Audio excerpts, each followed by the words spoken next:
வரலாறா புராணமா என்கிற கேள்விக்கு மத்தியிலே நாம் வாசிக்கிற மகாபாரதத்தில் ஏகலைவன் என்கிற ஒரு கதாபாத்திரம் வருகிறது. ஒரு குறிப்பிட்ட சாராருக்கு மாத்திரம்தான் கல்வி கற்கிற உரிமை இருக்கிறது. ஒரு குறிப்பிட்ட சாராருக்கு மாத்திரம்தான் குருகுலத்திலே போய் குருவின் முன்னாலே நின்று கல்வியை, கலையை, போர்க்கலையை கற்றுக்கொள்ளுகிற உரிமை இருக்கிறது. ஆகவே அந்த சாதியின் அடிப்படையில் தகுதி படைத்த அவர்களை தவிர அதற்கு அப்பாலே இருக்கிற பழங்குடி சமூகத்தை சார்ந்த ஒரு வீரனாய் தலைவராய் இருந்த ஏகலைவன் போர்க்கலையை கற்றுக்கொண்டது தவறு என்று சொல்லப்பட்டு, அந்த புராணத்திலே அவ்வாறு சொல்லப்பட்டு அவரது கட்டை விரல் துண்டிக்கப்பட்டிருக்கிறது. அவன் அறிவாளிதான், ஆகச்சிறந்த ஆற்றலாளன் தான். நிலையாக நிற்கிற இலக்கை நோக்கி அம்பெய்வது என்பது ஒரு கலை.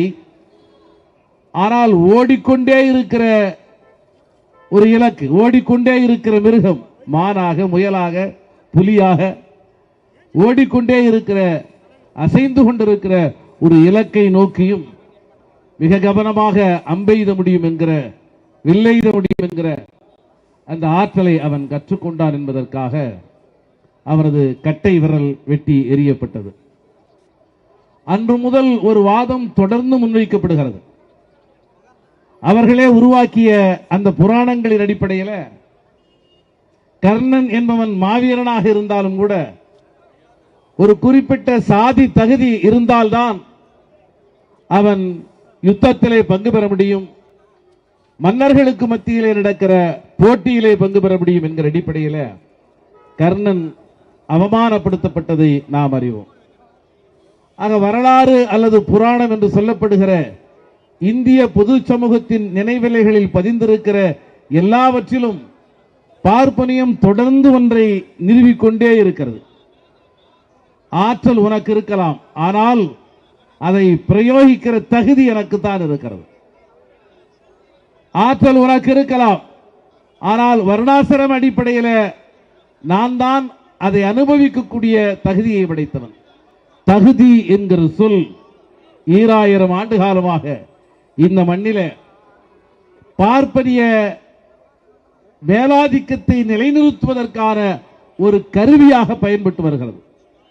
அதே சொல்தான் இன்றும் தொடர்கிறது. அந்த சொல்தான் நீட், நேஷனல் எலிஜிபிலிட்டி அண்ட் என்ட்ரன்ஸ்க்கான ஒரு டெஸ்ட். ஆக தேசிய அளவில் ஒரு தகுதியை உருவாக்குவதற்காக இந்த தேர்வை நாங்கள் உருவாக்கி இருக்கிறோம். இப்பொழுது வெளிப்படையாக பூணூல் இல்லை, ஆனால் இதற்குள்ளே ஒரு பூணூல் இருக்கிறது. வெளிப்படையாக இங்கே சாதி இல்லை, ஆனால் இதற்குள்ளே சாதியும் வர்க்கமும் விடுதலை சிறுத்தைகள் முன்வைக்கிற தொடர்ச்சியான கோரிக்கை என்பது தகுதி என்பதை வரையறுப்பதற்கு நீ யார் என்பதுதான். கோவில்களில்தான் இசை வாத்தியங்கள் முழங்கப்பட்டன. கோவிலுக்கு உள்ளே செல்கிறவர்களுக்குத்தான் இசை வாத்தியங்களுக்கான பயிற்சி கிடைப்பது என்பது இயல்பானதாக இருந்தது.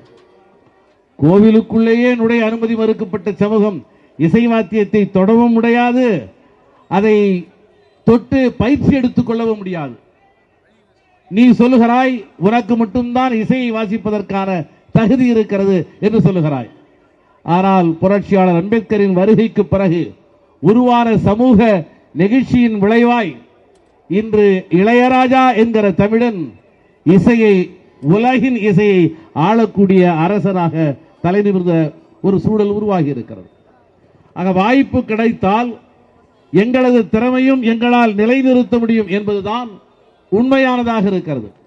அந்த அடிப்படையில் விடுதலை சிறுத்தைகள் முன்வைக்கிற வாதம் என்பது மாநில அரசின் உரிமை, மாநில அரசால் நடத்தப்படுகிற கல்வி நிறுவனங்கள், மாநில அரசால் நடத்தப்படுகிற தேர்வுகள், மாநில அரசால் உருவாக்கப்படுகிற பாடத்திட்டங்கள், இந்த அடிப்படையில் 1ஆம் வகுப்பு முதல் 12ஆம் வகுப்பு வரை மாநில அரசின் பாடத்திட்டத்திலே பயின்று வருகிற ஒரு மாணவன் தனக்கான தகுதியை பெறுகிறான்.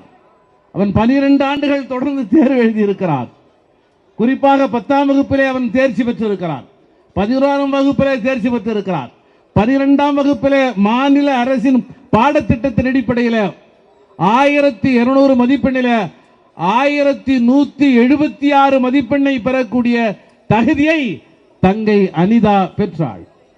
ஆனால் திடுமென அதற்கு அடுத்த ஆண்டு கல்லூரியிலே சேர்க்கக்கூடிய நிலை வருகிற போது இந்த பாடத்திட்டத்தை நாங்கள் ஏற்றுக்கொள்ள முடியாது, மத்திய அரசினுடைய பாடத்திட்டம் இருக்கிறது, அந்த அடிப்படையிலே தயார் செய்யப்படுகிற கேள்விகள் இருக்கிறன, அந்த கேள்விகளுக்கு பதில் சொன்னால்தான் நீங்கள் மருத்துவ படிப்பை அனுமதி கிடைக்கும் என்கிற முறையில் மாநில அரசின் பாடத்திட்டத்துக்கு எதிராக புனையப்படுகிற தகுதி என்கிற ஒரு புனைவு சொல்லால், மாய சொல்லால் கட்டமைக்கப்பட்டிருக்கிற ஒரு தேர்வுதான் நீட் என்கிற தேர்வு.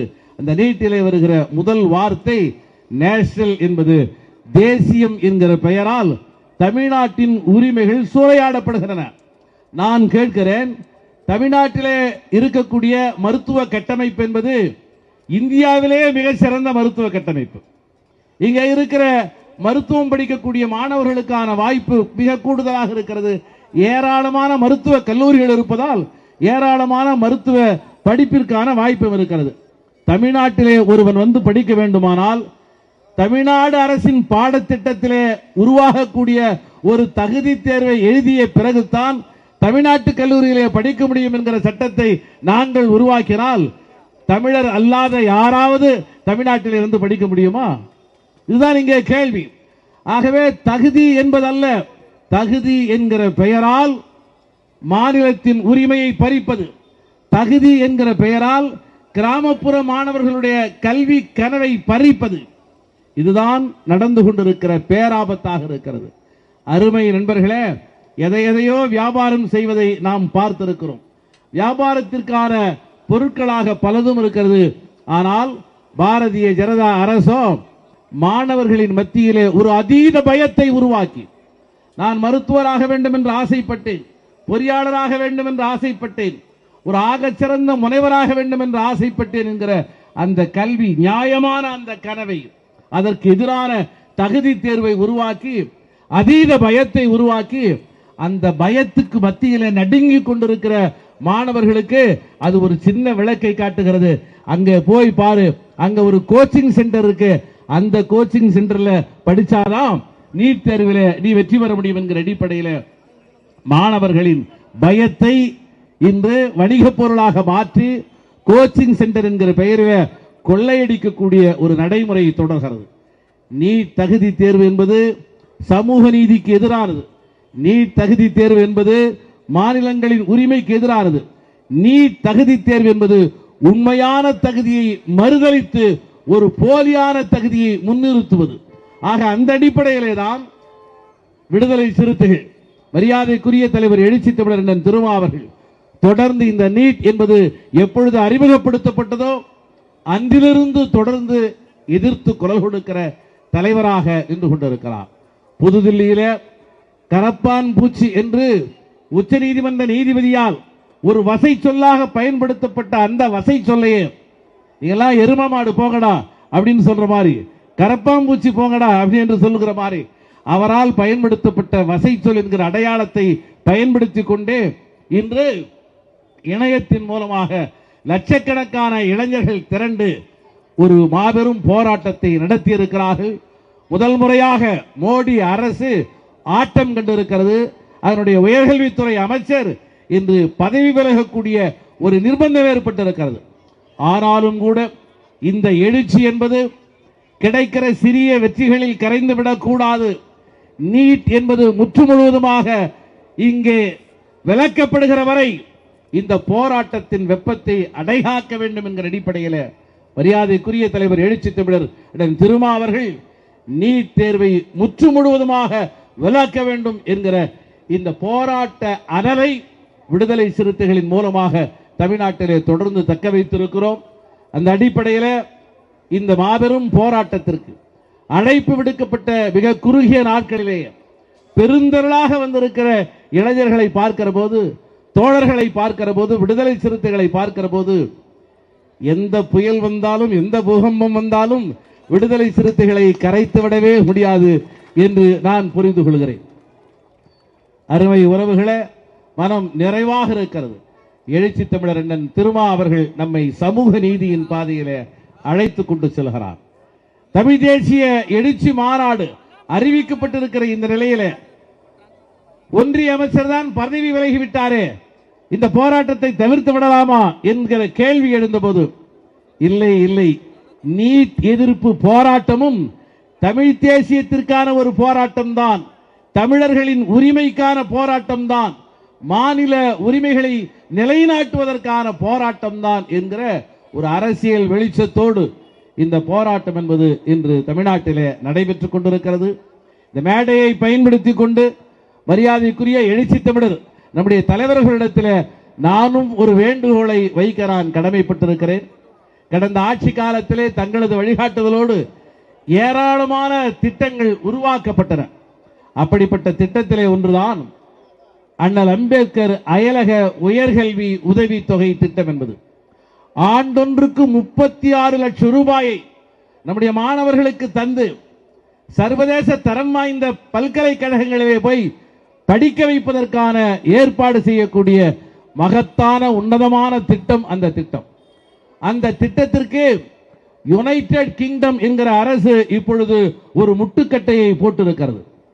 அந்த யுனைடெட் கிங்டம் என்கிற அரசில் யூனிவர்சிட்டி ஆஃப் மான்செஸ்டர் என்று சொல்லக்கூடிய பல்கலைக்கழகத்திலே தேர்வான இடம் கிடைத்திருக்கிற நிதிஷ்குமார் என்கிற நம்முடைய தாம்பரம் பகுதியை சார்ந்த மாணவர் கடந்த ஆண்டு சற்றேறக்குறைய யுனைடெட் கிங்டம் என்கிற அந்த பகுதியிலே 140க்கும் மேற்பட்ட மாணவர்கள் படித்திருக்கிறார்கள். சர்வதேச தரம் வாய்ந்த பள்ளிக்கூடங்களிலே பல்கலைக்கழகங்களிலே நம்முடைய மாணவர்கள் படிக்கிறார்கள். அதில் 100 ஒருவராவது புரட்சியாளர் அம்பேத்கரை போல, எழுச்சி தமிழன் திருமாவை போல திரும்பி தாயகம் வருவார்கள் என்கிற நம்பிக்கை விடுதலை சிறுத்தைகளுக்கு இருக்கிறது. ஏனென்றால் விடுதலை சிறுத்தைகள் தான் அந்த திட்டத்தை முன்மொழிந்தவர்கள்.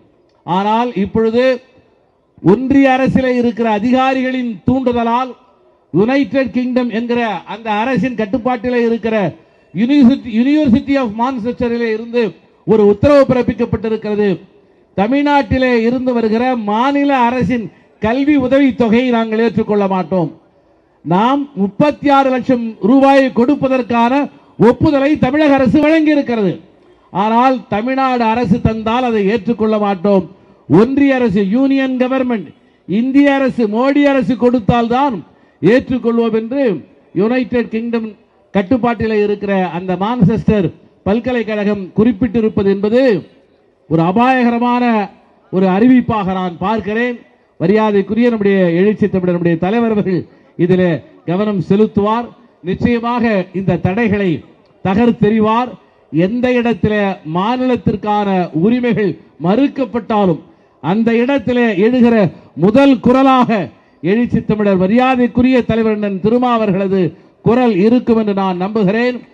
தகுதி தகுதி தகுதி என்கிற பெயரிலே ஏகலைவன் தொடங்கி இன்று வரை எங்களுக்கு எதிராக நீளுகிற எல்லா ஆயுதங்களையும் முறியடிப்போம், தலை நிமிர்ந்து நிற்போம். இது தலைவர் அண்ணன் திருமாவின் காலம், இது சிறுத்தைகளின் காலம் என முழங்கி விடைபெறுகிறேன். நன்றி, வணக்கம்.